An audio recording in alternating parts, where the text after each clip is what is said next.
Ask 프로페서 차 시간입니다.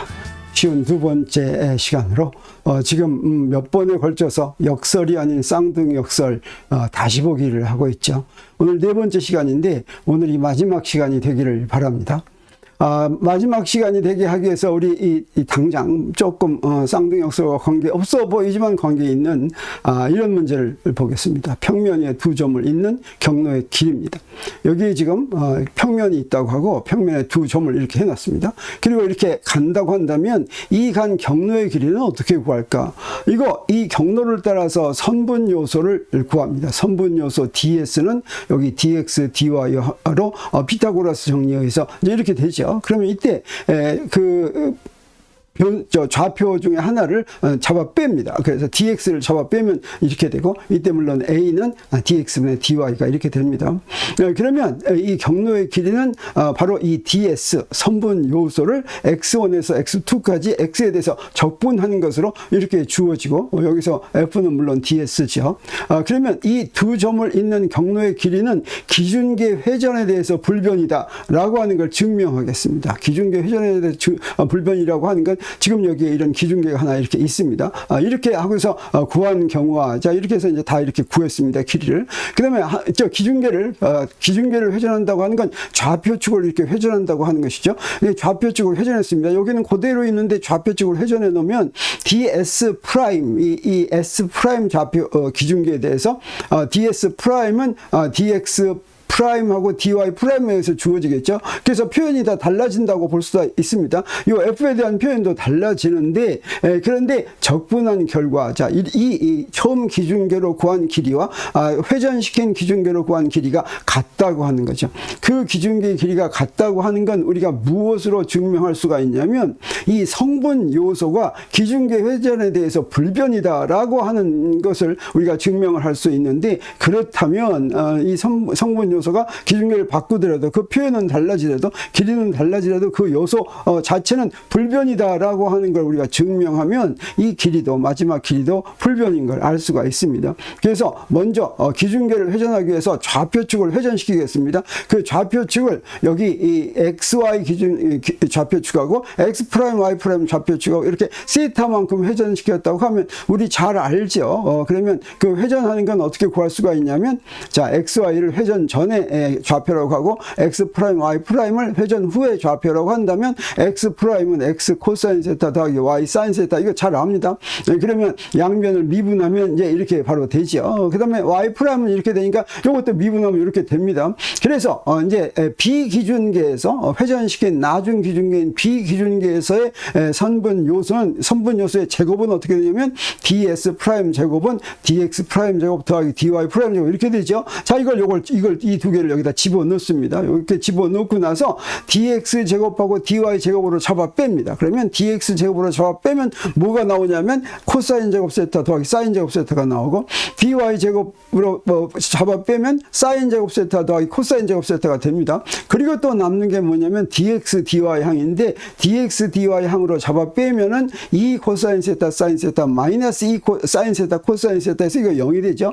근데 사인 제곱 세타 더하기 코사인 제곱 세타는 1이니까 여기 바로 뭐가 됩니까? dx 제곱 더하기 dy 제곱은 ds 제곱이니까 요건 기준계 회전에 대해서, 다시 말하면 좌표축을 회전시키더라도 선분 요소가 불변이기 때문에 우리 이 경로의 길이를 구하려면 어떤 기준계를 택하는 게 좋겠습니까? 그 경로의 길이가 가장 간단한 식으로 나타나는 그런 기준계를 정해가지고 그 경로의 길이를 구하면 되겠죠. 경로의 길이가 실제로는 좀 복잡하게 되어 있더라도 가장 간단하게 나타나는 기준계를 선택한다면 계산이 달라지고, 어떤 다른 기준계에서도 그 경로의 길이가 같다고 하는 걸 우리가 이제 확인할 수가 있는 것입니다.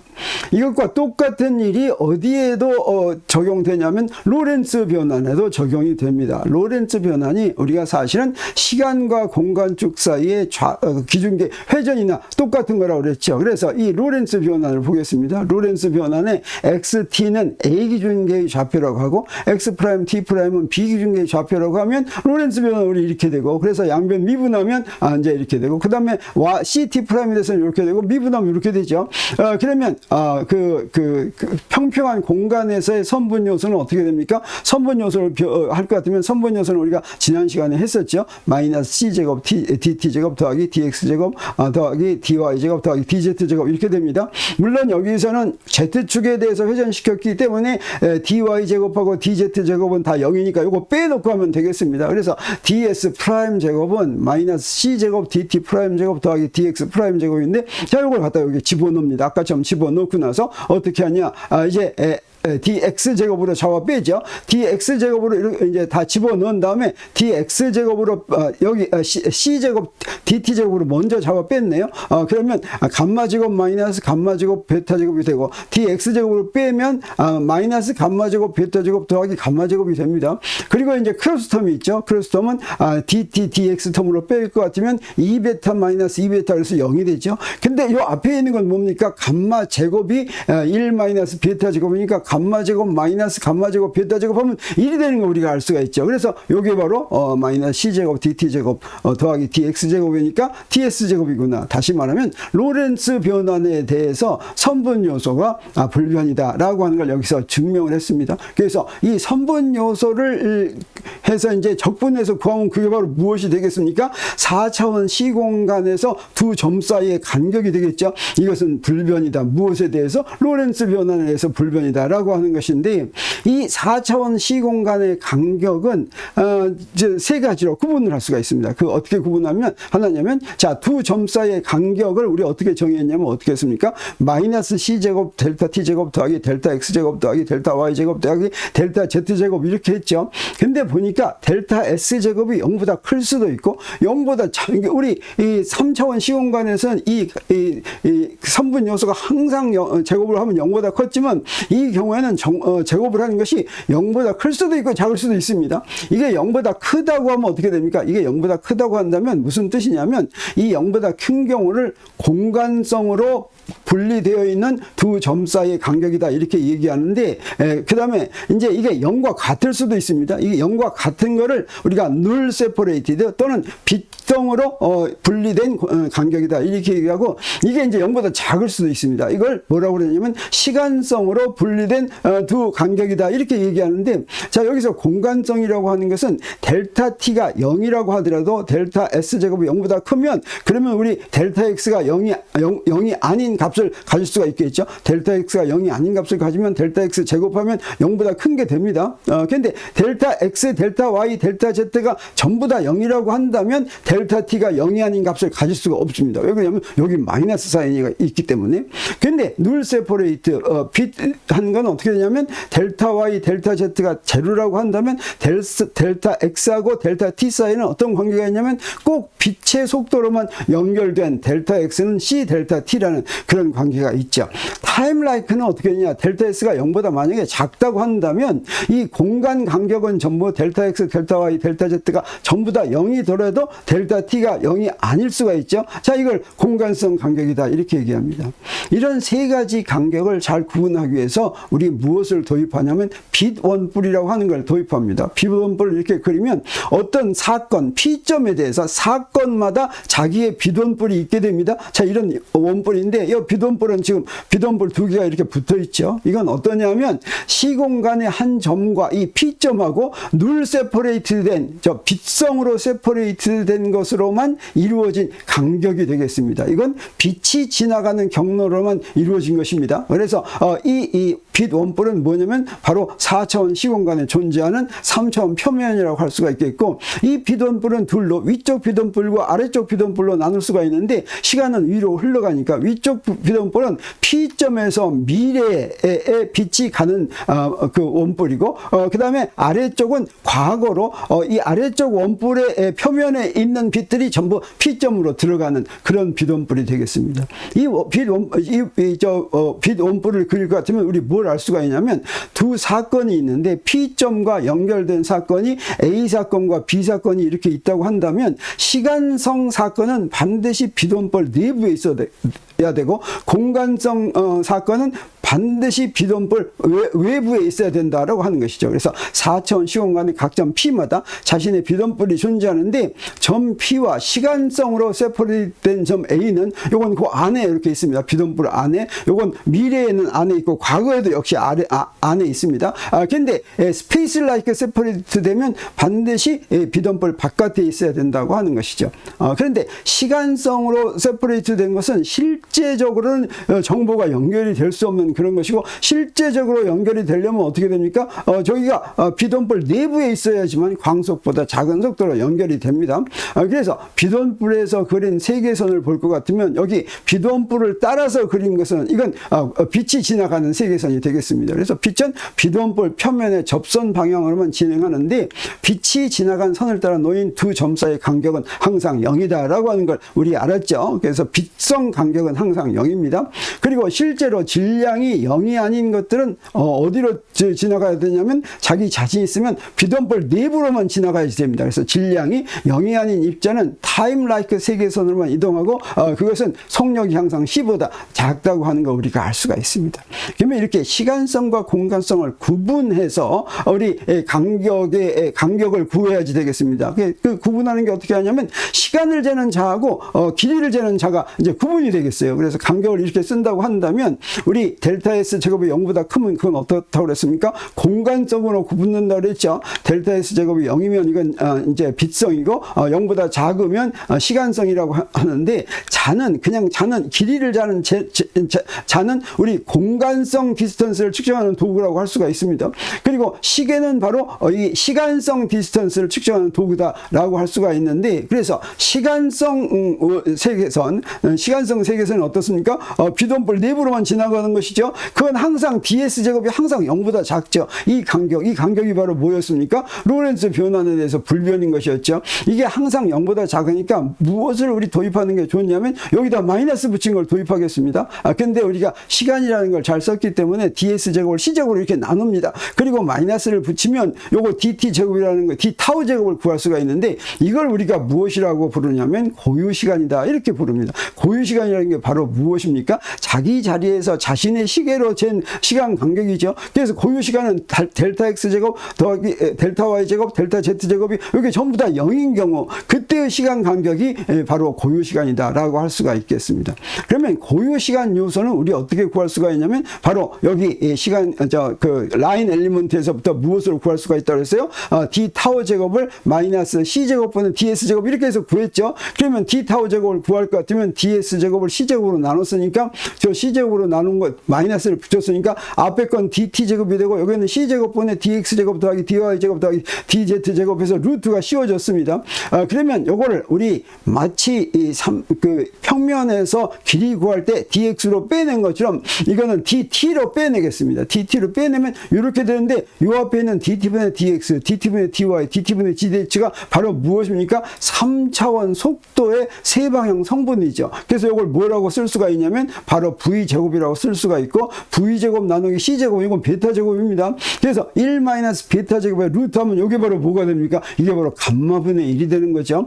그래서 고유시간의 시간 성분 요소는 바로 감마분의 로렌츠 인자분의 dt 이렇게 되는 걸 우리가 알 수가 있습니다. 고유시간을 구한다는 건 어떻게 하는 거냐면 고유시간은 각 시계선의 그 세계선이 시간성 성분일 때 그 성분의 길이를 구하는 것이 그게 바로 이제 고유시간이라고 하는 거 우리가 알았습니다. 그래서 타임 라이크 월드 라인에서 임의의 두 점 A, B 사이의 고유시간을 우리 어떻게 구하면 되겠습니까? 우리 아까 DT로 뽑아냈으니까 DT로 뽑아내가지고 감마분의 DT 한 다음에 DT 한 다음에 요걸 TA에서부터 TB까지 적분하면 그러면 우리 바로 이 고유시간을 구할 수 있다고 하는 걸 우리 이제 알 수가 있겠고, 이 감마분의 DT가 요 감마가 물론 변할 수는 있습니다. 그래도 상관이 없습니다. 그래서 구하면 된다고 하는 것입니다. 그래서 어떤 시간성 경로가 이렇게 있다고 한다면 여기에서 이게 바로 고유시간의 델타 타우고 그다음에 시간의 시간 간격은 요거죠. 근데 요 두 개를 비교하면 어떻습니까? 항상 델타 타우가 델타 t보다 작은 걸 우리 뭐로부터 알 수 있습니까? 요게 바로 감마분의 1인데 감마는 0보다 크고 감마분의 1은 0보다 작죠. 그래서 고유시간 두 점 A, B 사이의 고유시간은 그 사이에 어떤 기준계, 그 기준계에서의 시간 간격보다 항상 작다라고 하는 것을 우리 알 수가 있는데, 자, 여기까지를 기초로 하고 우리 쌍둥이 우주여행을 다시 한번 보기로 하겠습니다. 쌍둥이 우주여행은 어떠기로 하겠습니까? 앨리스와 밥이 있는데 앨리스는 지구에 남아 있습니다. 그리고 밥은 20광년 떨어진 별까지 0.8시의 우주선을 타고 50년 후에 돌아온다고 그랬죠. 그러면 우주선 속력은 5분의 4, 0.8이 되겠습니다. 베타로 했을 때. 그러면 로렌츠 인자는 여기다가 0.8을 대입하면 3분의 5가 됩니다. 그래서 요거를 A 기준계에서 우리 시공간 도표를 그리면 어떻게 됩니까? A 기준계에서 시공간 도표를 이렇게 그렸을 때 우리 별의 세계선이 이렇게 있다고 한다면, 그 다음에 여기 이제 그 시간축은 바로 지구에 그린 시간축입니다. 그러면 우리 바브의 세계선은 어떻게 되냐면 지구에서부터 출발해서 다시 지구로 돌아오는 것이죠. 그리고 앨리스의 그 세계선은 그냥 지구에서 가만히 있었던 것입니다. 그러면 이 시공간 도표의 각 점들의 좌표는 뭐냐면 우리 잘 알고 있죠. 그 좌표는 어떻게 구하면 됩니까? 우리 먼저 이 6개를 구하기로 하겠어요. 이걸 나중에 이제 비기준계, 바브의 기준계로 변환시키기 위해서 이걸 먼저 정했습니다. 그리고 이걸 갖다가 A, B, C, D라고 이렇게 하겠습니다. 그러면 A는 뭐가 되겠어요? 좌표가 0, 0 이렇게 되겠습니다. B는 뭐가 되겠습니까? 20, 0 이렇게 되겠어요. 거리가 20광년 떨어져 있고, 그래서 여기 X하고 CT를 하는데 그거의 단위는 광년으로 이렇게 표시하겠어요. 그러면 CT도 광년으로 표시할 수가 있겠죠. 그럼 여기 쭉 어떻게 되면 A는 0, 0이고 B는 20, 0이고 C는 0, 25고 저 25년 저 시점은 그 다음에 D는 20, 25고 이제 이런 식으로 됩니다. 그러면 앨리스의 고유 시간은 어떻게 하면 되냐? 우리 아까 어떻게 하면 된다고 그랬습니까? 앨리스의 고유 시간은 A에서 C를 거쳐서 E로 가는 것인데 이 세계선이죠. 먼저 이 세계선의 속도를 구해야 되겠죠. 이 기준계의 속도는 어떻게 됩니까? 속도가 0입니다. 그러면 감마는 어떻게 돼요? 감마는 1이죠. 그러면 어떻게 구했습니까? 감마분의 dt 해가지고 적분을 했습니다. 근데 감마가 상수니까 dt는 저 시간 간격만 곱하면 되겠죠. 그래서 C 타우 A는 다시 말하면 앨리스의 고유 시간의 C를 곱한 것은 감마 A분의 C 델타 T인데 C 델타 T는 A에서 E 사이의 간격이죠. 그게 바로 무엇입니까? 그게 바로 50입니다. A에서 C짜리 A하고 E의 좌표가 바로 0, 50이죠. 그래서 시간 간격이 50이니까 앨리스의 고유 시간은 50년 지났다라고 하는 걸 우리가 알 수 있습니다. 그러면 바브의 고유 시간은 얼마 지났냐? 바브의 고유 시간은 ADE 이렇게 가는 거죠. 근데 ADE가 AD까지의 속력도 똑같고 D에서 E까지 속력도 똑같죠. 그 속력이 얼마입니까? 0.8이죠. 그러면 0.8로 하면 감마 B가 뭐라고 그랬습니까? 3분의 5라고 그랬죠. 그러면 우리 어떻게 하면 되냐면 여기서 델타 T에다가 감마 B로 나누면 되겠습니다. 그래서 C 델타 T는 50이고 여기 3분의 5로 나누니까 30광년 걸렸습니다. 이거 우리가 앞에서 구하는 것이죠. 자, 이제 밥 기준계에서 시공간 도표를 그리려고 합니다. 밥 기준계에서 시공간 도표를 그리려면 어떻게 해야 되냐? 로렌츠 변환을 하면 되죠. 그래서 지난 시간까지는 내가 로렌츠 변환을 직접 하지 않고 대강 이렇게 될 거라고 하고 그리고서 그걸 가지고 막 말로 하려니까 힘들었는데, 이번에는 모든 퍼즐이 어떻게 해서 해결이 되냐면 비기준계의 시공간 도표를 직접 로렌츠 변환을 해서 구했더니 해결이 됐습니다. 로렌츠 변환을 해서 구한다는 건 어떻게 한다는 거예요? 바로 이 로렌츠 변환 한다는 거죠. 그리고 베타는 5분의 4고 감마는 3분의 5니까 우리 A, B, C, D, E, F점에 대해서 그걸 해서 구하면 됩니다. 그러면 우리 이렇게 X 프라임, CT 프라임이 있다면 A점은 00인데 00인 집어넣으면 밥 기준에서 00이 되겠죠. 그 다음에 B점은 20,0이니까 그거는 X 프라임은 저기다 대입하고 그러면 이건 구하면 뭐가 되냐면 3분의 100이 됩니다. 그리고 여기 CT 프라임도 이렇게 구하면 얼마가 되냐면 마이너스 3분의 80이 됩니다. 이런 식으로 전부 다 하나씩 다 구했습니다. 여기다 이제 뭐 따로따로 바쁘니까 빨리빨리 지나가겠어요. 여기 여러분 한번 확인해 보면 잘 했다는 거 우리가 알 수가 있습니다. 그래서 내가 요거 4개를 그 6개의 점을 전부 다 따로따로 구했습니다. 그래서 전부 다 따로따로 이렇게 구해가지고 자, 이렇게 구하고 또 2도 이렇게 구하고 다 이렇게 구했습니다. 자, 이렇게 구한 다음에 이제 그립니다. 그리면 자, 비기준계에서 이제 그리게 되는 것이죠.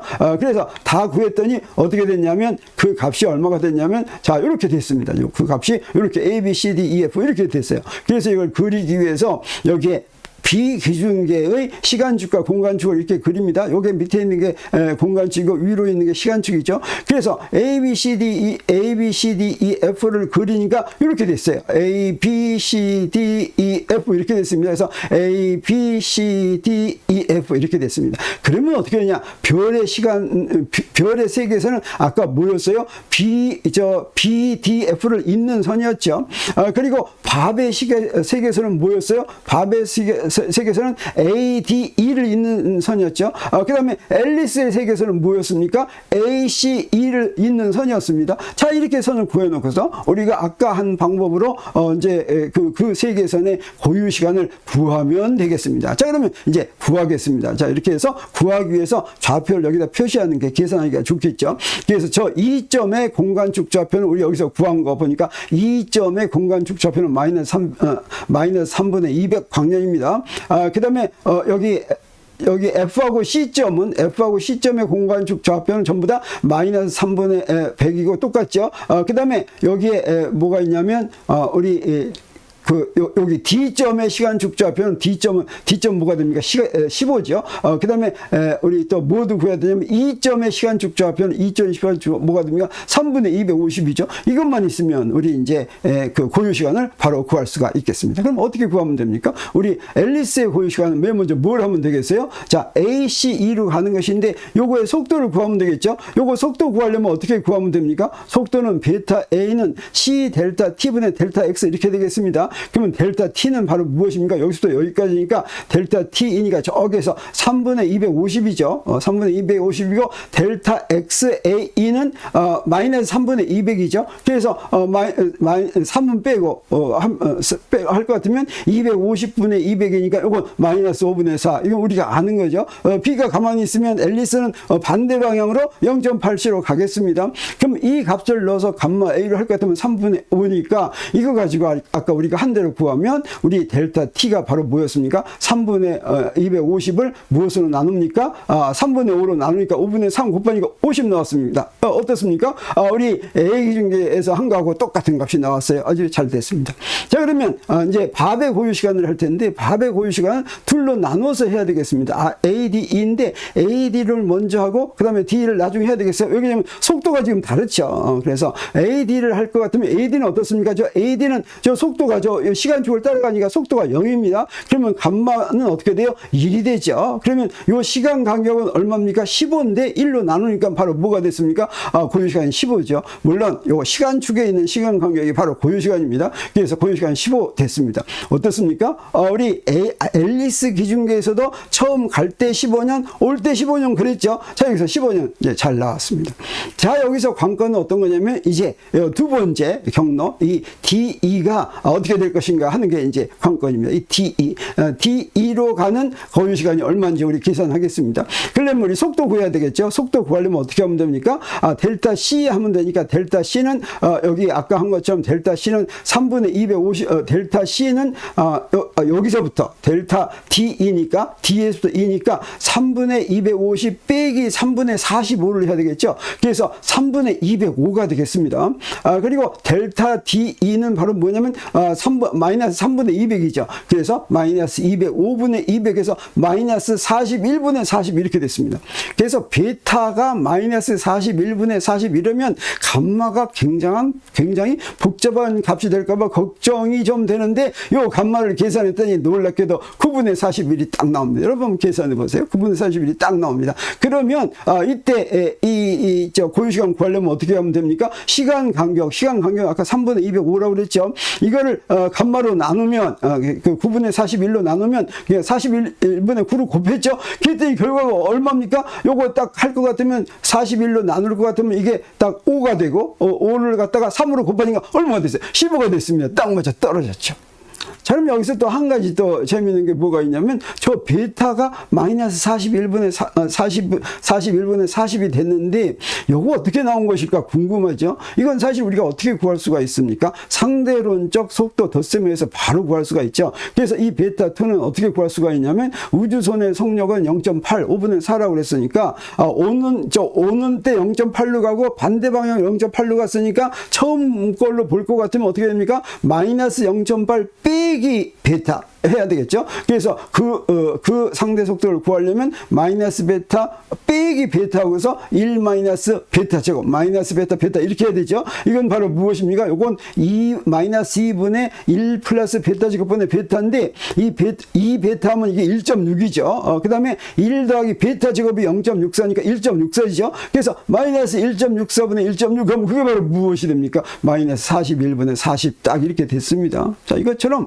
사실은 딱 이렇게 되어야지 되는 게 너무 당연했는데 요 그래프를 그려보지 않아가지고 요 초점을 맞추지 못했던 것입니다. 그래서 우리 무엇을 알 수가 있습니까? 우리 밥 기준계에서의 고유시간을 굉장히 복잡하게 구했지만 우리 앞에서 증명한 것처럼 그 고유시간 요소는 로렌츠 변화에 대해서 불변이기 때문에 어땠습니까? 우리 이런 기준계에서 고유시간을 구하던 이런 기준계에서 고유시간을 구하던 두 고유시간은 똑같다라고 하는 걸 우리 믿어야지 됩니다. 그래서 우리가 어떤 시공간 좌표계에서 이제 시공간 경로가 있으면 세계선이 있으면 그 세계선에 대한 고유시간을 구할 때 우리 어떤 로렌츠 기준계에 대해서 관성 기준계에 대해서 구하는 게 좋겠습니까? 그 세계선이 가장 간단하게 나타난 기준계에 대해서 구하는 게 좋겠죠.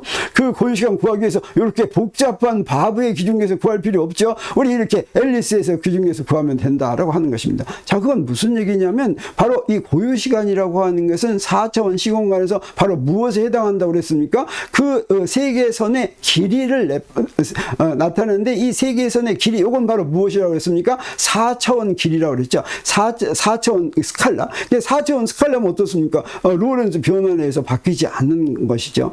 그래서 우리 고유시간을 구하려면 항상 계산하기가 가장 좋은 기준계를 딱 생각해 가지고 거기서 구하는 게 좋겠다라고 하는 게 되겠습니다.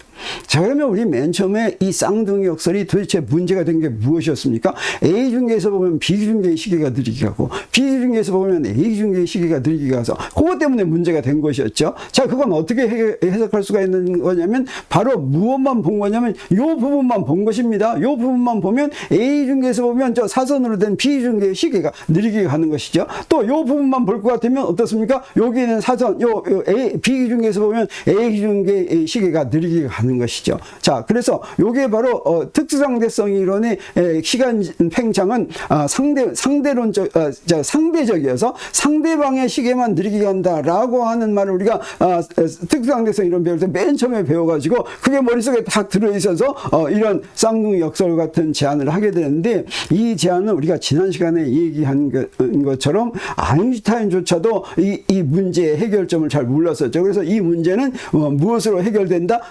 일반 상대성 이론으로 해결될 것이다 라고 얘기했고 심지어 파이만까지도 그렇게 얘기했는데 사실을 알고 봤더니 우리가 지금까지 한 것은 일반 상대성 이론 얘기는 하나도 들어가 있지 않습니다. 특수상대성 이론으로 그 쌍둥이 역설처럼 생각됐던 앨리스의 고유시간과 바브의 고유시간은 앨리스의 고유시간이 더 길고 바브의 고유시간이 더 짧다라고 하는 걸 확실하게 우리가 설명할 수가 있었던 것이죠. 자, 그렇게 될 수 있었던 것은 우리가 오늘날에는 특수상대성 이론이나 일반 상대성 이론이 생활에 다 있어서 상대성 이론에 대한 이해가 굉장히 좋아졌기 때문이다라고 얘기할 수가 있습니다.